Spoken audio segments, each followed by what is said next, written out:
Hello everyone. कैसे हैं आप सभी। उम्मीद है कि आप सब अच्छे होंगे और अपनी तैयारी कर रहे होंगे। देखिए, यदि आप वनडे एग्ज़ाम की तैयारी कर रहे हैं और वनडे एग्ज़ाम की तैयारी में आपको वनडे एग्ज़ाम के जो सिलेबस में आपके आता है इतिहास, और इतिहास का एक आज का जो टॉपिक महत्वपूर्ण टॉपिक है जिसका नाम है दिल्ली सल्तनत।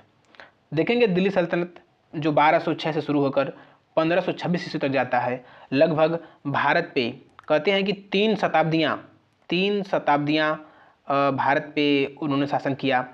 और ये जो शासक थे भारत के नहीं थे, या तो तुर्की थे या फिर अफगान मूल के मुस्लिम शासक थे, जिसने भारत पे लगभग 300 वर्षों तक शासन किया।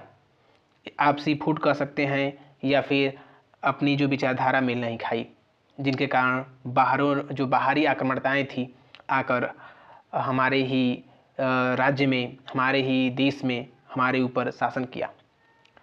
खैर, इतिहास ये है कि इतिहास से सीखना चाहिए ताकि आने वाली जो जनरेशन है, जो आने वाली पीढ़ियां हैं, वो संभल सकें। हालांकि आज जो है तानाशाही शासक की व्यवस्था नहीं है, आज हमारा लोकतंत्र है और लोकतंत्र की जो है अपनी एक नई विचारधारा है। देखते हैं आज दिल्ली सल्तनत, और दिल्ली सल्तनत का पूरा टॉपिक क्लियर करेंगे और इस पर हम देखेंगे। देखिए, पहले दिल्ली सल्तनत का देखेंगे, हम देखेंगे थ्योरी देखेंगे, प्लस उसका कंसेप्ट कि किस तरीके से आपको पढ़ना चाहिए, और उसी पे देखेंगे आपका PYQ। ठीक है, प्रीवियस जो है ईयर क्वेश्चन का जो प्रैक्टिस भी करेंगे। लगभग 30 क्वेश्चन जो हैं आपके, आप उसको प्रैक्टिस भी करेंगे। तो इस तरह से आपका कंप्लीट हो जाएगा पूरा दिल्ली सल्तनत। ठीक है, तो चलिए इस टॉपिक को स्टार्ट करते हैं और देखते हैं। दिल्ली सल्तनत जो 1206 से 1526 ईस्वी तक चलती है, भारतीय इतिहास का एक ऐसा युग जिसमें तुर्की, अफगानी मूल के मुस्लिम शासकों ने लगभग 300 शताब्दी तक उत्तर भारत के एक बड़े हिस्से पर शासन किया। यह सल्तनत 5 प्रमुख वंशों के शासनकाल में विभाजित है। ये जो 5 वंश आए जो दिल्ली सल्तनत में, और उनके अलग अलग कालखंड में अलग अलग राजा हुए, तो उन सभी राजाओं के जो महत्वपूर्ण राजा थे उनके बारे में चर्चा करेंगे। यदि आपको इसको और डिटेल से पढ़ना है तो इसका एक और वीडियो आएगा जो पूरा डिटेल होगा, लेकिन ये वनडे एग्जाम के लिए इतना इनफ है जितना कि वीडियो में बताया गया है। देखते हैं मोहम्मद गोरी, जिसने 1191 में पृथ्वीराज चौहान से हारता है। 1191 में पृथ्वीराज चौहान से हारता है, जिसको बोलते हैं तराइन की प्रथम लड़ाई।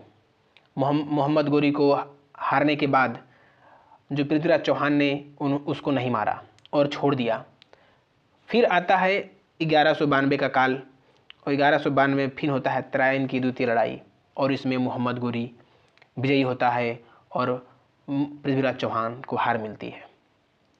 और इस तरह से ये जो राजा बनता है, और राजा बनने के बाद मोहम्मद गोरी की मृत्यु होती है 1206 में।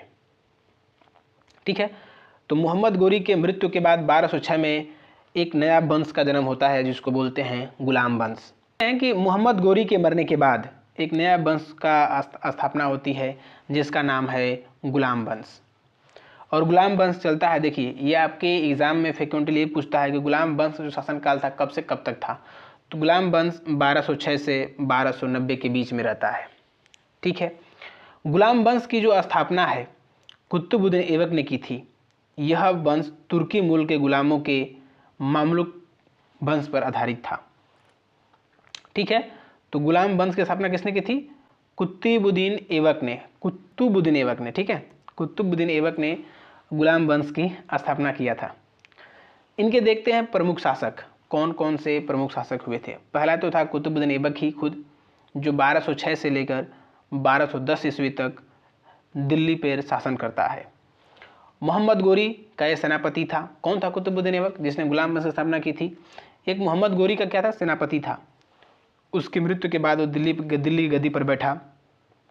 इसे लाख बख्श कहा जाता है, इसे लाख बख्श भी कहा जाता है। याद रखिएगा, प्रश्न पूछा गया है कि लाख बख्श किसे कहा जाता है, तो कुतुबुद्दीन ऐबक को कहा जाता है, क्योंकि वह दानशीलता था, काफ़ी दानशील वाला व्यक्ति था। कुछ भी दान करने में वो विश्वास रखता था। कि आगे है कुतुब मीनार की नींव किसने रखी थी? तो जो है कुतुब मीनार की जो नींव रखी थी वो कुतुबुद्दीन ऐबक ने ही रखा था।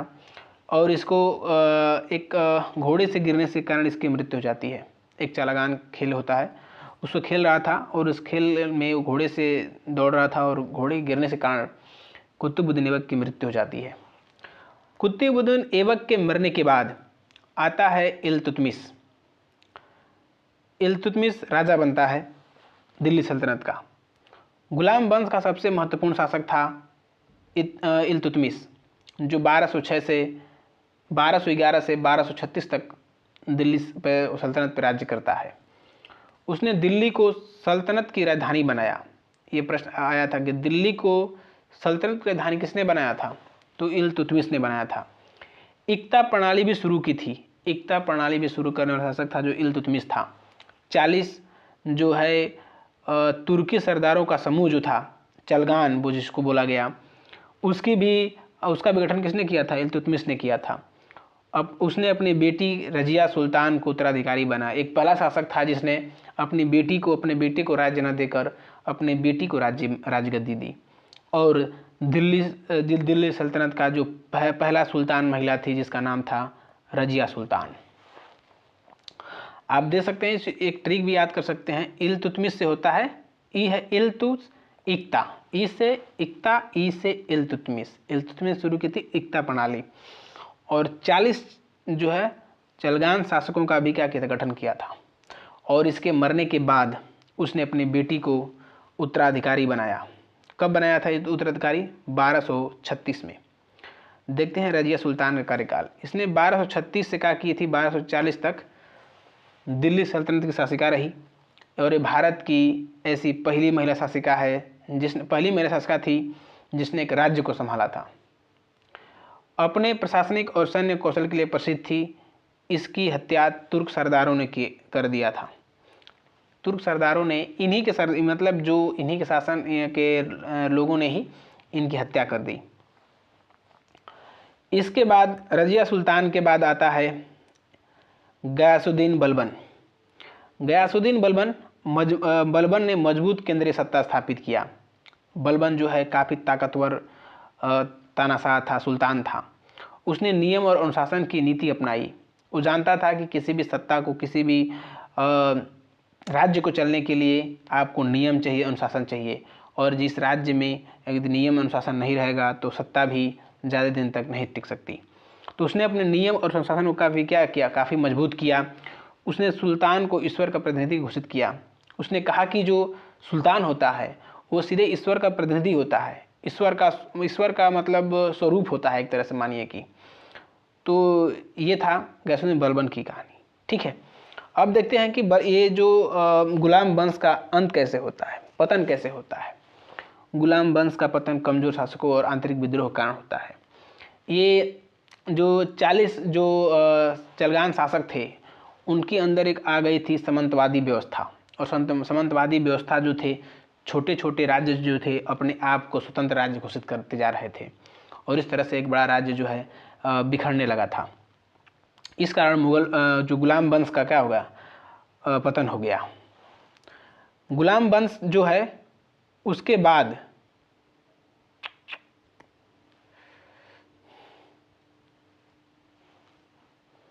देखेंगे गुलाम वंश के जो बाद आता है, देखेंगे गुलाम वंश के बाद आता है आपका खिलजी वंश। ठीक, गुलाम वंश के बाद आता है आपका खिलजी वंश।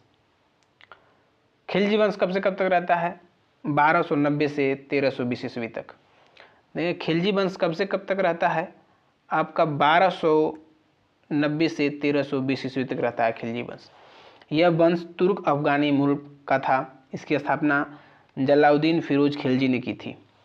खिलजी वंश की स्थापना किसने की थी, जलालुद्दीन फिरोज खिलजी ने की थी। कब तक के शासन किया था, 1290 से 1320 ईस्वी तक। 1290 से 1320 ईस्वी तक। जलालुद्दीन फिरोज खिलजी एक उदार शासक था। उसकी हत्या उसके भतीजे अलाउद्दीन खिलजी ने कर दिया। दुनिया ऐसी ही है, यदि आप शांति का प्रतीक बनेंगे तो आप रास्ते से हटाए जाएंगे।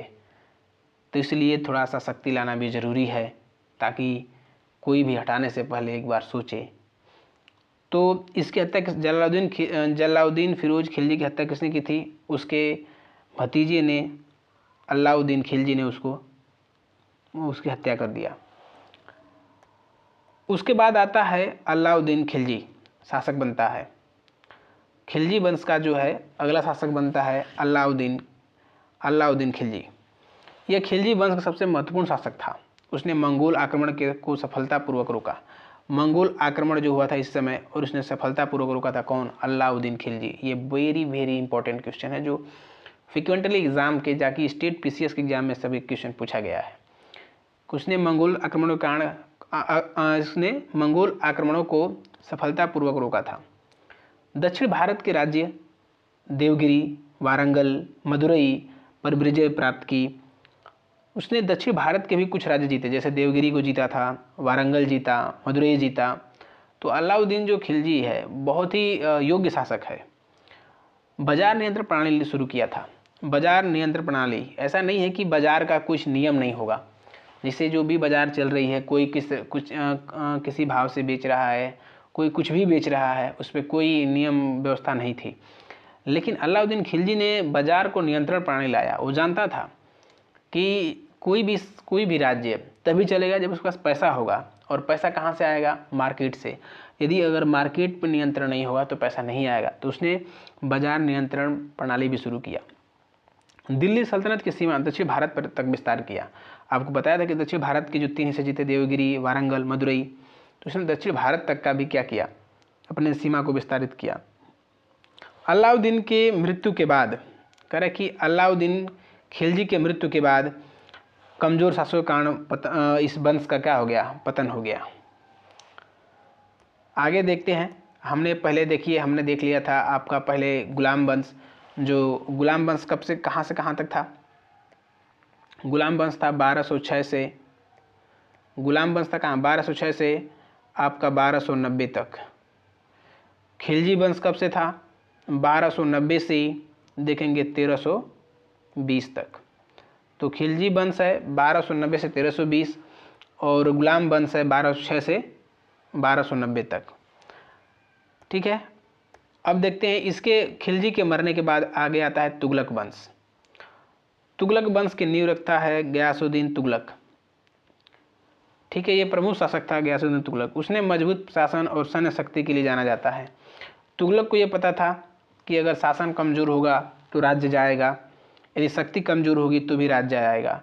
तो इसने शासन और सैन्य शक्ति पे काफ़ी बल दिया, और एक काफ़ी बड़ी सेना इकट्ठा किया था ये। और ये जो शासक बनता है, देखिए तुगलक वंश कब से कहाँ तक, पहले भी देख लेते हैं। 1320 से है 1414 ईस्वी तक। तुगलक वंश कहाँ से है? 1320 से 1414। ठीक। गयासुद्दीन तुगलक 1320 से 1325 तक राजा बनता है, और ये मजबूत शासन और सैन्य शक्ति को क्या किया? बढ़ावा देता है। आगे देखते हैं। आगे आता है मोहम्मद बिन तुगलक।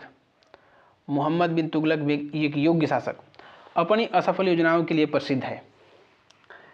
ये चाहता तो था कि मैं बहुत कुछ सही करूं, बहुत कुछ बदलाव लाऊं, लेकिन ये जितने अच्छा सोचता था उतना ही गलत हो जाता था। राजधानी को दिल्ली स्थानांतरित किया यार। राजधानी को जो दिल्ली राजधानी थी उसको कहाँ ले गया? दौलताबाद ले गया। इस कारण कि मैंने जो दक्षिण भारत के हिस्सों को भी क्या करूँगा, वहाँ से मैं कंट्रोल कर लूँगा, लेकिन इसके साथ गलत हो जाता था। इसने तांबे के सिक्के चलाए थे, जबकि पूरे जाली आ गए थे मार्केट में, तो इसकी भी योजना विफल हो गई थी। विद्रोह और गलत नीतियों के कारण उसका शासन कमजोर हो गया। यही था कि आप ये देखिए कि आप सिक्के, इसने कहा किया था ना कि तांबे के सिक्के चलाए, अब नकली हो गए थे, तो इसने कहा कि जो तांबे के सिक्के जो लिए हैं वो नकली जमा कर दें और उतने हमसे असली सिक्के ले जाएं, ताकि नकली मार्केट में न रहें। सोच तो बढ़िया थी, लेकिन अब इसके मात्रा में लोगों ने बोला कि यार नकली सिक्के ज़्यादा बना दो। तो मोहम्मद बिन जो तुगलक था ना, इसकी नीतियाँ, इसके विचार तो ठीक था, लेकिन काम उल्टा हो जाता था। तो क्या इसलिए कहा था कि ये अपनी असफल योजनाओं के लिए प्रसिद्ध है, इसकी कोई योजना ही सफल नहीं हुई थी।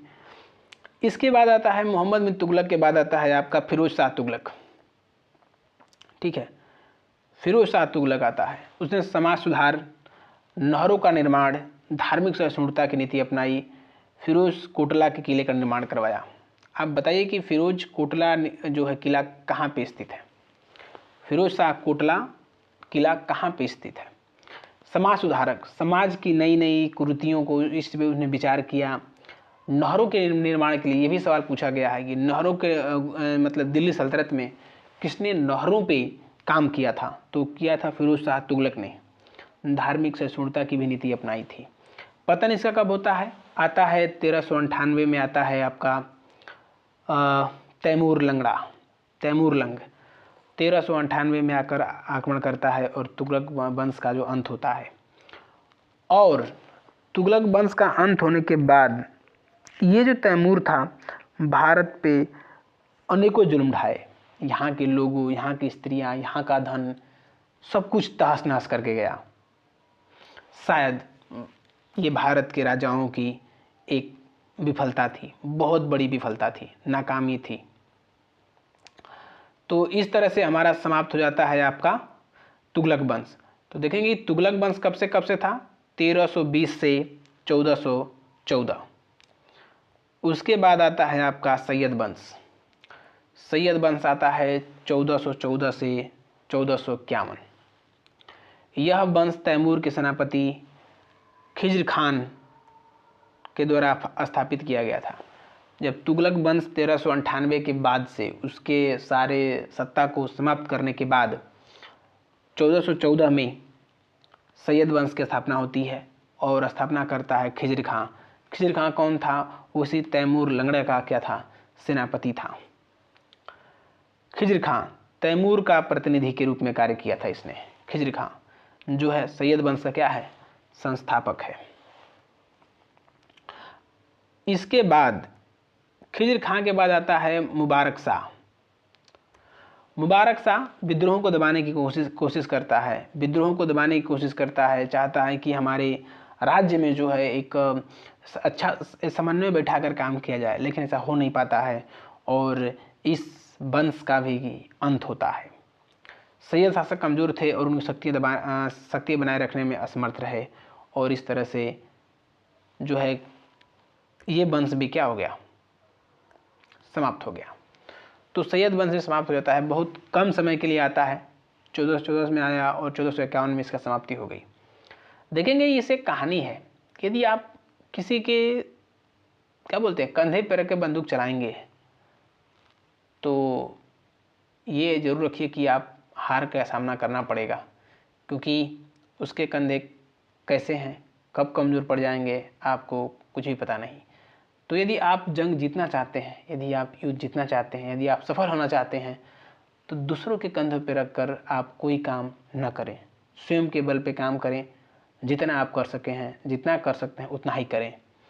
आपको यकीनन उसमें सफलता हासिल होगी, क्योंकि खुद पे भरोसा रखना बहुत ज़रूरी है। तो आगे देखते हैं। जो लास्ट वंश से आता है लोधी वंश।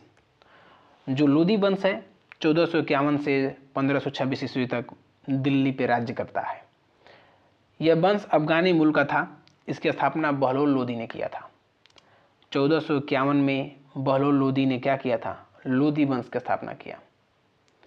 अफगानी शासकों की शक्तियों को संगठित किया। बहलोल लोधी, देखिए कोई भी शक्तियाँ जब भारत में आई, भारत की एक रीति बहुत पुरानी, बहुत बेकार रही है। रीति ही उसे कह सकते हैं। क्या रीति रही? कि आपसी विवाद और लालच देकर दूसरे राजाओं को भारत में बुलाना। चाहे 712 में आता है पहला मुस्लिम शासक मोहम्मद बिन कासिम। भारत पे पहला मुस्लिम शासक आता है, वो भी बुलाने पे आता है। चाहे आपका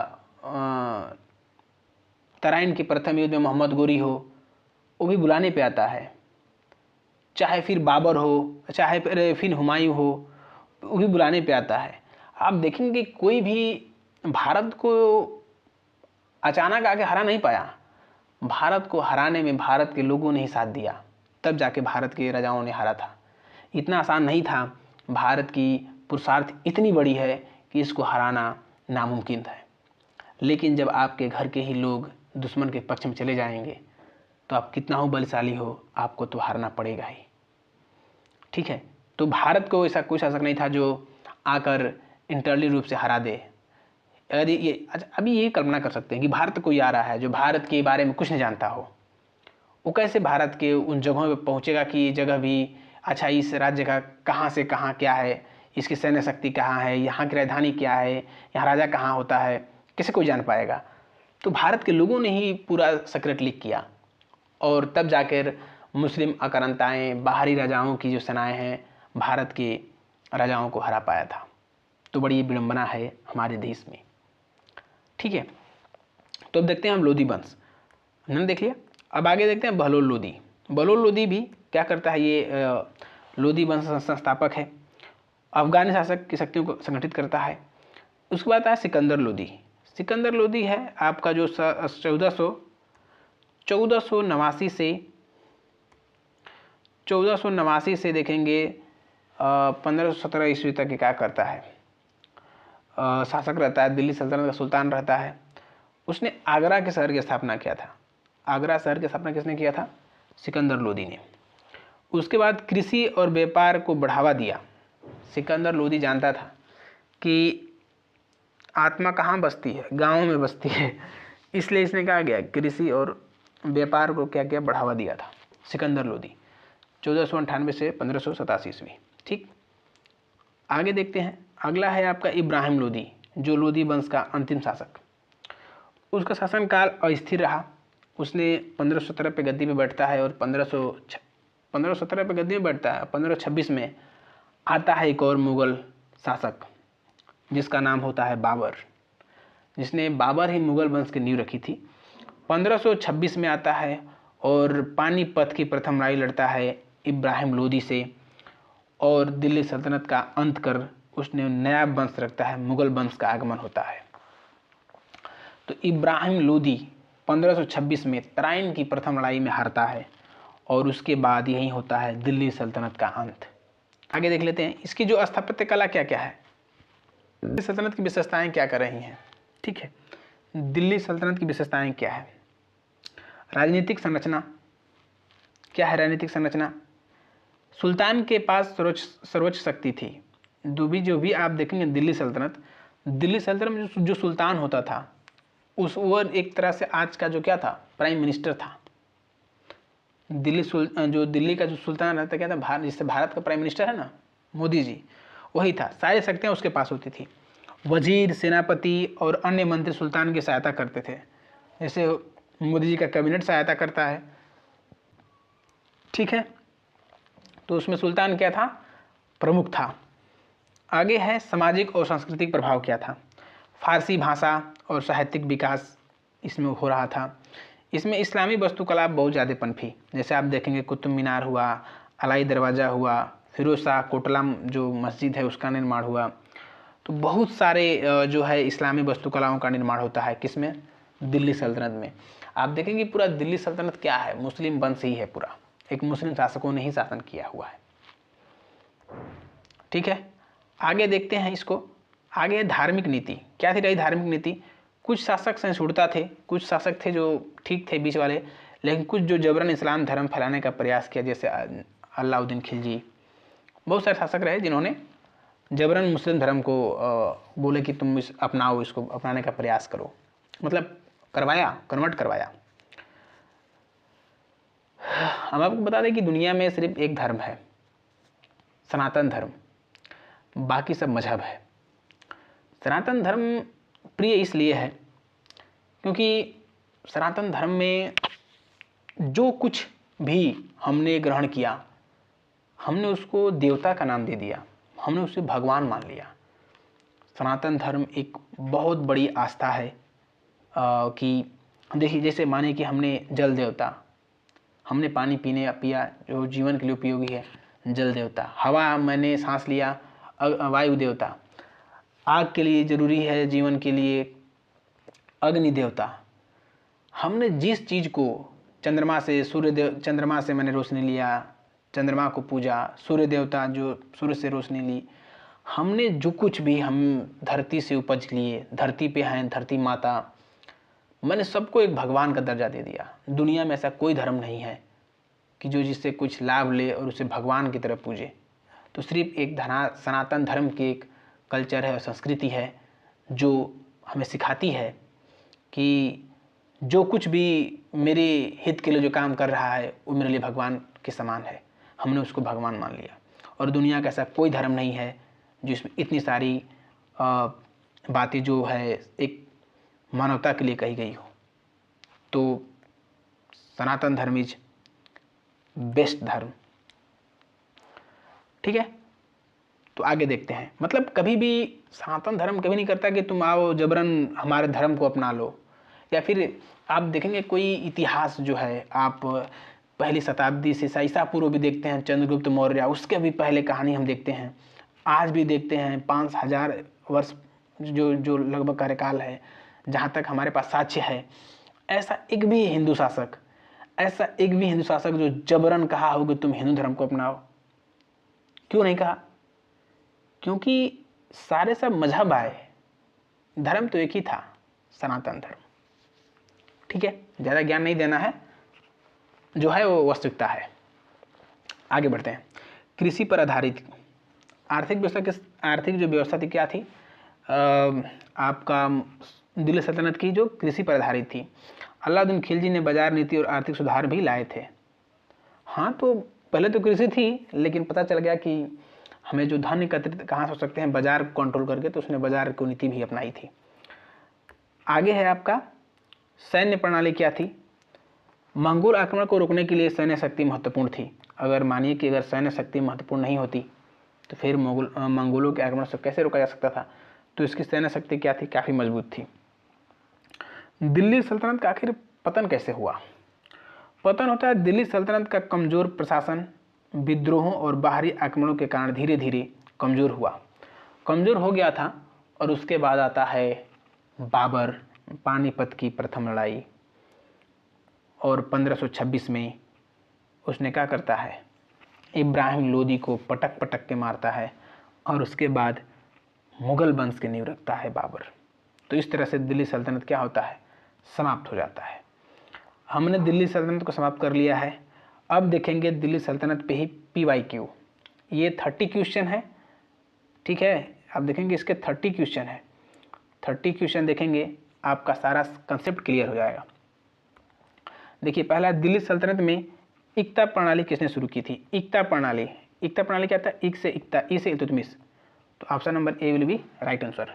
ठीक है, ई से इक्ता, ई से इल्तुतमिश। इक्ता प्रणाली किसने शुरू की थी? इल्तुतमिश ने। नेक्स्ट, अगला आपका क्वेश्चन है, 40 तुर्की सरदारों का समूह किसने गठित किया था? इल्तुतमिश ने। इल्तुतमिश ने ही 40 सरदारों के समूह को गठित किया था। ठीक, आगे बढ़ते हैं। क्वेश्चन नंबर देखते हैं थर्ड। क्वेश्चन नंबर आपका थर्ड है, दिल्ली सल्तनत के दौरान जजिया कर किस पर लगाया गया था? देखेंगे जजिया कर जो लगाया था दिल्ली सल्तनत के दौरान, जजिया कर किस पे लगाया गया था? ये हिंदू धर्म पे लगाया था। ठीक है, आखिर जजिया कर लगाएगा क्यों? हिंदू धर्म के लिए बड़ा क्रूरता रही है यार, क्या ही बोले। चलो ठीक है, आगे बोलते हैं। आगे अगला है आपका टॉपिक, अगला क्वेश्चन है, किस शासक की राजधानी को दिल्ली से दौलताबाद स्थानांतरित किया था? कह रहा है कि किस शासक ने राजधानी को दिल्ली से दौलताबाद स्थानांतरित किया था? स्थानांतरित किया था। ठीक है, कौन था ये? मोहम्मद बिन तुगलक। पिन नहीं चल रही सही से। मोहम्मद बिन तुगलक क्या था? इसकी हर नीतियां ही क्या थी? वैसे ही थी, ज़्यादा कुछ और था, होता कुछ और था इसके साथ। ठीक है, तो मोहम्मद बिन तुगलक ने क्या किया था? राजधानी दिल्ली से दौलताबाद स्थापित किया, ताकि मैं वो दक्षिण भारत के शासकों पर भी नियंत्रण रख पाए। नेक्स्ट, अगला क्वेश्चन देखते हैं।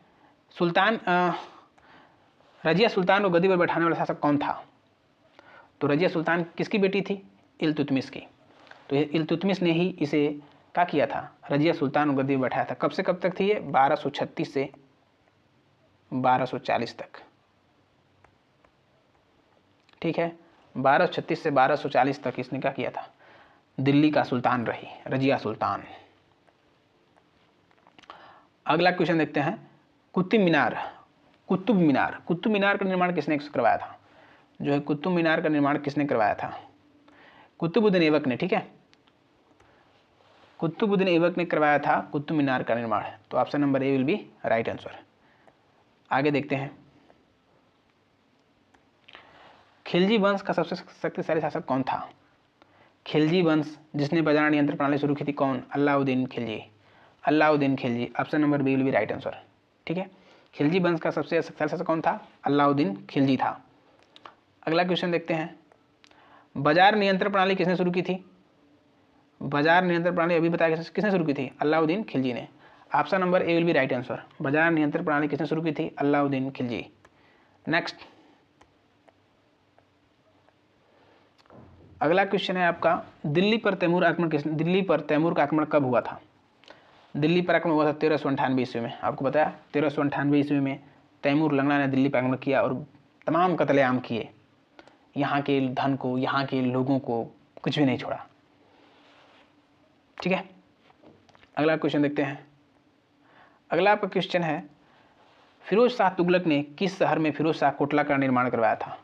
फिरोज शाह तुगलक ने फिरोज शाह कोटला का निर्माण कहाँ करवाया था? दिल्ली में करवाया था इसने। ठीक है, दिल्ली में फिरोज शाह कोटला। ये क्वेश्चन जो है पीसीएस में पूछा गया है। तो दिल्ली फिरोज शाह तुगलक ने किस शहर में फिरोज शाह कोटला किले का निर्माण करवाया था? तो दिल्ली में। ठीक है, अगला क्वेश्चन देखते हैं, किस दिल्ली सल्तनत का सबसे लंबा शासनकाल किस वंश का था? दिल्ली सल्तनत का सबसे लंबा शासन किस वंश का था? तो ये था तुगलक वंश का था। तुगलक वंश आपका आंसर हो जाएगा। आगे देखते हैं, लाख बख्श की उपाधि किसने धारण की थी? लाख बख्श की उपाधि किसने धारण की थी?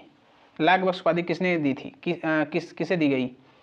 सॉरी, अगला है, लाख बख्श की उपाधि किसे दी गई थी? तो लाख बख्श की जो उपाधि दी गई थी आपको कुतुबुद्दीन ऐबक को। ठीक है, कुतुबुद्दीन ऐबक को लाख बख्श की उपाधि दी गई थी। लाख बख्श कौन था? कुतुबुद्दीन ऐबक को उपाधि दी गई थी लाख बख्श की। तो लाख बख्श की उपाधि किसे दी गई थी? कुतुबुद्दीन ऐबक।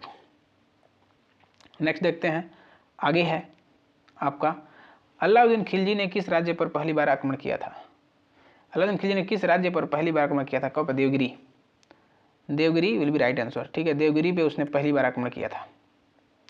अगला देखते हैं, तांबे के सिक्के किसने जारी किए थे? तांबे के सिक्के जारी किए थे मोहम्मद बिन तुगलक ने। Option number C will be right answer. और इसके साथ हमेशा उल्टा ही होता था।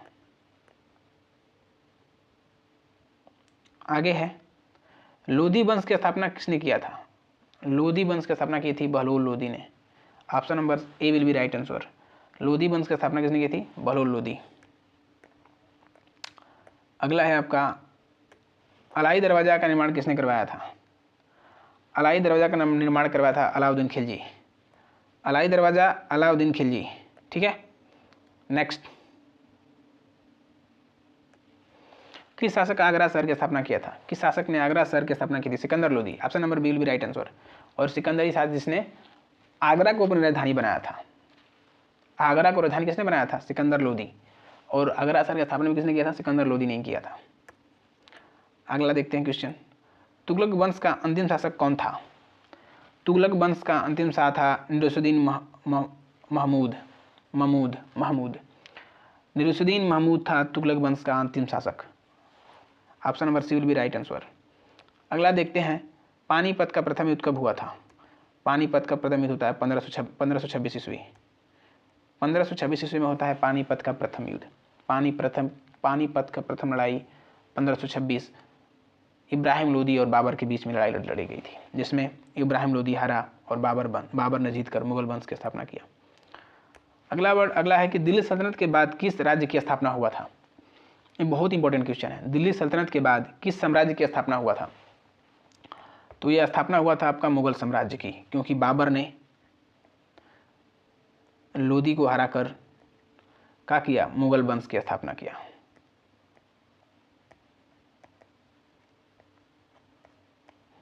ठीक, नेक्स्ट क्वेश्चन 21 नंबर देखते हैं, दिल्ली सल्तनत का पहला महिला शासिका कौन थी? तो पहला महिला शासिका थी रजिया सुल्तान। कब बनी थी ये? 1206 से 1200 1240 के बीच, अरे सॉरी 1236 से 1240, 1236 से 1240 के बीच में थी रजिया सुल्तान, दिल्ली की प्रथम महिला शासिका। अगला क्वेश्चन है, तुगलकनामा पुस्तक किसने लिखी थी? देखेंगे कि तुगलकनामा पुस्तक किसने लिखी थी? अमीर खुसरो ने। ठीक है, अमीर खुसरो ने लिखी थी तुगलकनामा।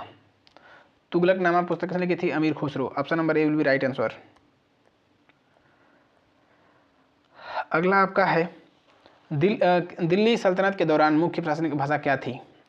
जो दिल्ली सल्तनत था उसमें किस भाषा से बात होती थी? Farsi. Option number B will be right answer.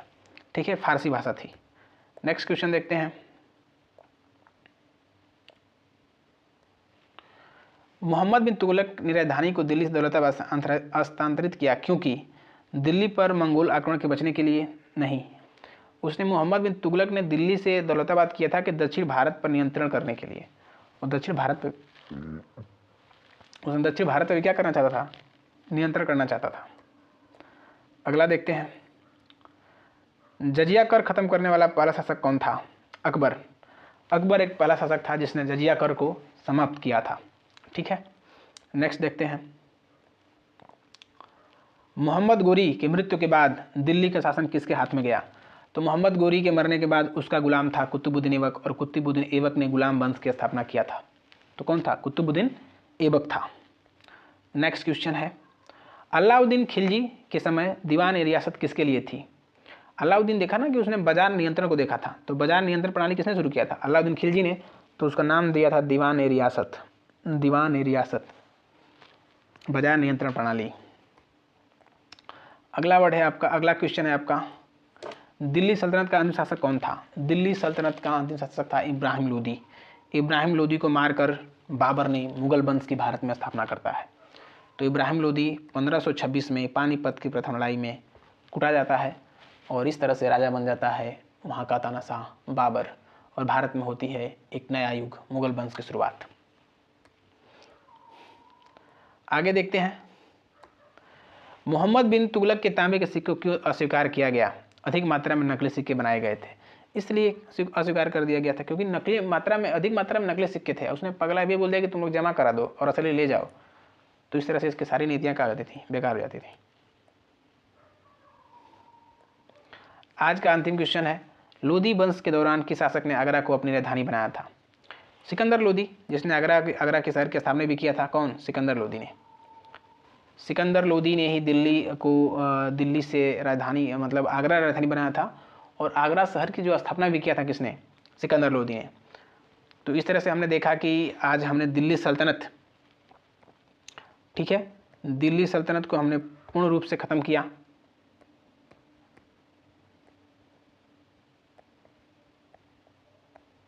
और हमको उन्होंने देखे उसके PYQ, तो हमने डिटेल्स सबको समझाने का प्रयास किया।